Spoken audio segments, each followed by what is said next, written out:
We're looking at quite an interesting weekend just here in Texas. We had a shooter. Pretty close to here, about a half hour or so. This is a mall outlet area. Now, I've been to every mall outlet area in Texas, I think. So this is not to be notable, but I have been to this place where this occurred before, and it was. It's just like your typical outdoor giant mall that has over 100 stores in it, it's really an outdoor mall, has over 100 stores, and somebody decided to pull up in all black and just start taking people out. Thankfully, there was a police officer nearby on an unrelated call and came over and ended it relatively quickly, but still a devastating day and a scary day. There was another mall nearby here that had basically something else happened and everyone's freaked out because everyone's on edge. And so they evacuated another separate mall. Turned out to be nothing.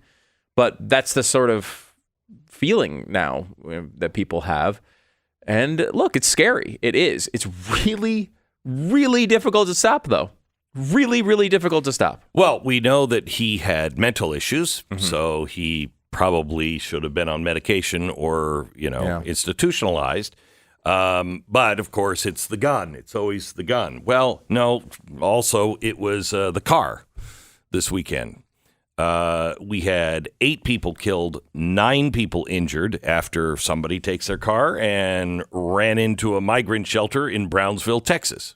Yeah, it's interesting. That one, too, has been reported. It's still being reported both ways that it may have been an accident. It also may have been a drunk driver, they think. It also may have been gang-related. Intentional. Yeah, gang-related. So we don't know what that one is. So far, we don't think that it is white supremacy. It was either a drunk driver, gang-related, accident. They're trying to say the shooting was white supremacy, though. Except the guy was Hispanic. Yeah. And I'm trying to wrap my arms around this. In fact, I got this from the Daily Beast. Okay, this is from the Daily Beast in 2021. Okay. Blah, blah, blah, blah, blah. The FBI began monitoring a Facebook chat group in 2019 called Right Wing Death Squad because of violent rhetoric. Wait, there was violent rhetoric in the group Right Wing Death Squad? Yeah, I know, it's hard to believe. Wow, you can't trust anybody these days. One of the quotes, I have access to 300,000 pounds of ammonia. I just need a container to store it in. Okay, that might be a tip. That might be. Wait, if you don't have a container, where is it? If you don't have a container to store, I have no idea. I'm just carrying it around in my pocket. Yeah. How does? I don't know. I don't know. This is one of the quotes that we could lift from the court documents that are not filled with expletives about African Americans from one of the men from Arkansas. With the current state of the world, they have become severe pests. They must be eradicated completely and utterly. Racism isn't real. Whites are the only humans. This guy who was in trial, he was a guy that was, wanted to be Timothy McVeigh. Similar sentiments were expressed in the group with hate-filled messages about Jewish and Hispanic people.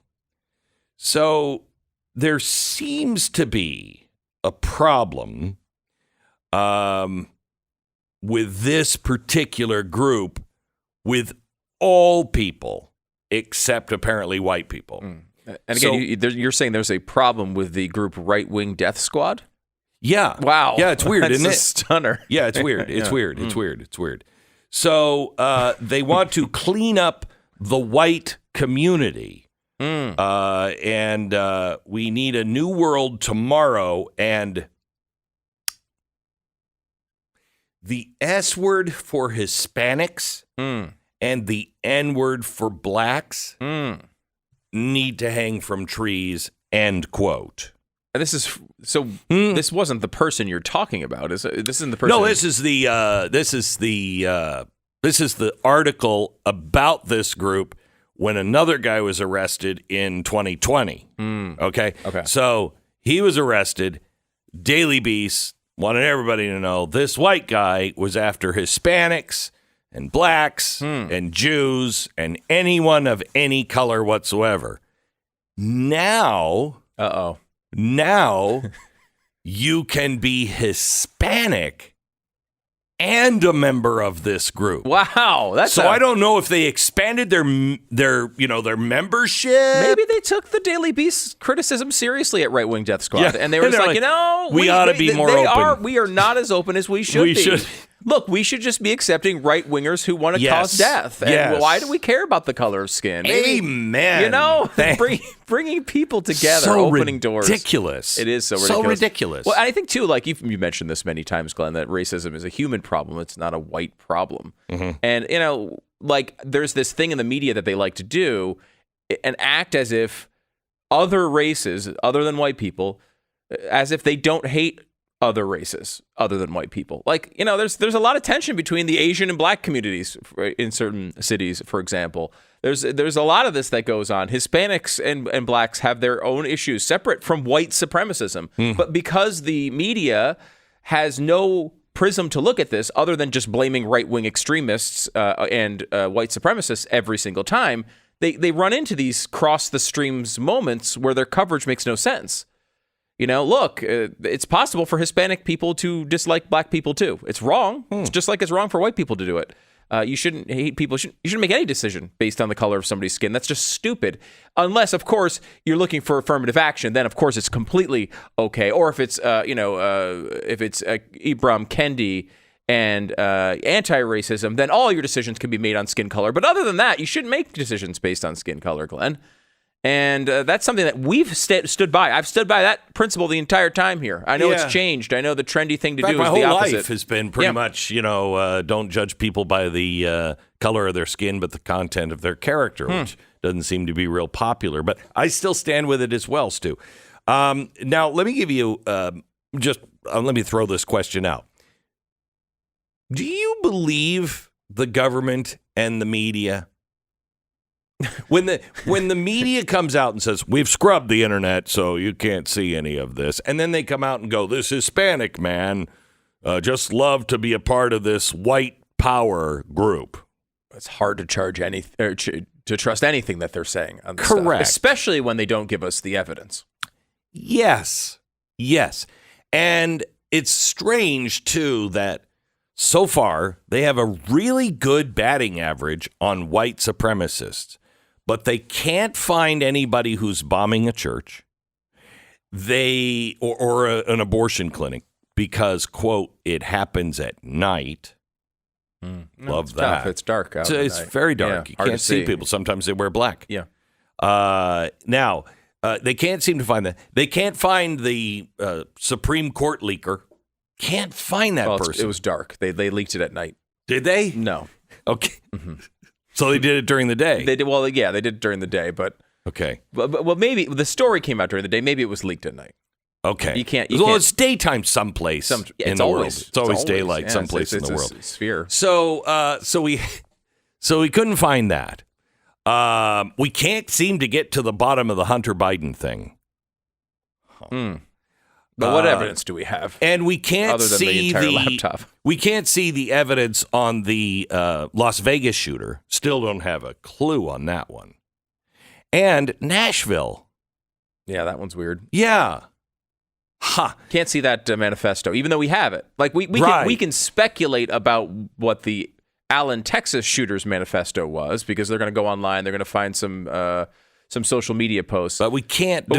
Not only can we not get the actual information on the Nashville manifesto and see it, they won't even really tell us what's in it. No. There's not even like a, hey, no, but this one, here's what it says. This one, no manifest. This one, they know this Hispanic is part of a huge white supremacist. That's the answer. That's what you need to know. Okay.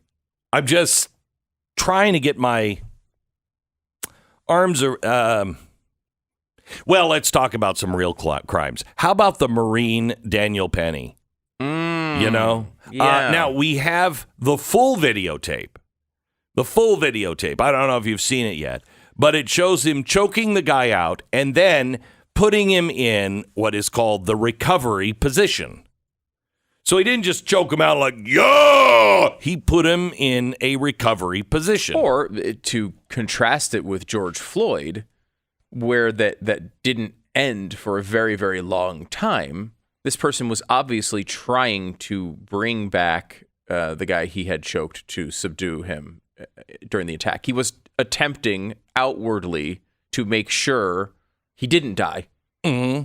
That's why you have a recovery position. Am I right? I mean, I haven't choked that many people out, but I mean, that's what I understand. That's exactly what it means. Now, there was protests in New York. Lots and lots of protests. Got very dumb protests. We should point out incredibly stupid no justice, people saying no incredibly stupid things. What? Well, and it's just like this idea that it's murder and, like, look, they may find the New York law does not look favorably on what he did. I don't know. I'm not an expert on New York law, but what I will say... And you know why we're not? Because we moved away from there because we were smart. Yeah, kidding. Move away from New York. I was born there, and I do not live there for a reason. No. But, like, they may come up with something they could get this guy on. I don't know. I mean, we don't know all the facts of the case yet, though I think we know enough to say for certain that he and the black guy who was helping him were not out to murder black people all day. It was not a, hey, let's go out and just execute black people for no reason, as it's being portrayed in the media. And I'm sincerely suspicious of the motivation of the black guy who was actually helping subdue the guy, of his motivation of trying to murder black people that day. It just seems like an odd thing for him to wake up to on his to-do list. That black man is in the same white supremacy Is he in right-wing Death Watch? He is right-wing. Yeah. That's why. Yeah. So, I mean, it's... You know what I'm saying? That must be pretty clear. It's so stupid that they are opening up their roles for volunteers and members. They're just opening up and saying, "Look, we're not going to let all blacks in. We're not going to let all Hispanics in. Just the ones that hate blacks and Hispanics." It's so stupid, and it so exposes the left for what they're doing here. Like, this man meant nothing to them a week ago when he was out on the subways like the lunatic that he was. Sadly, he had all sorts of mental health problems. He had a very long record, over 40 arrests. They kept letting him out anyway. He went through a very traumatic experience earlier on in his life. He saw his mom murdered. Terrible. Look, the guy's had a terrible life. He was a Michael Jackson impersonator. I mean, can you imagine? And then it went downhill from there. Yeah, it really, like, I mean, you don't ever really recover from that. Yeah, like, you just think that once you're, things went downhill there. Like, if you were a Harvey Weinstein impersonator, I would assume business got bad there for a while. And maybe the same thing happened with him. Don't know. Bottom line is, he should not have been on the streets. He should not have been on that subway. He should not have been put in the position where he was threatening people on this train. And all of left-wing society and media abandoned him until he was useful. Till that moment he was useful, which was, by the way, coincidentally, the moment he died.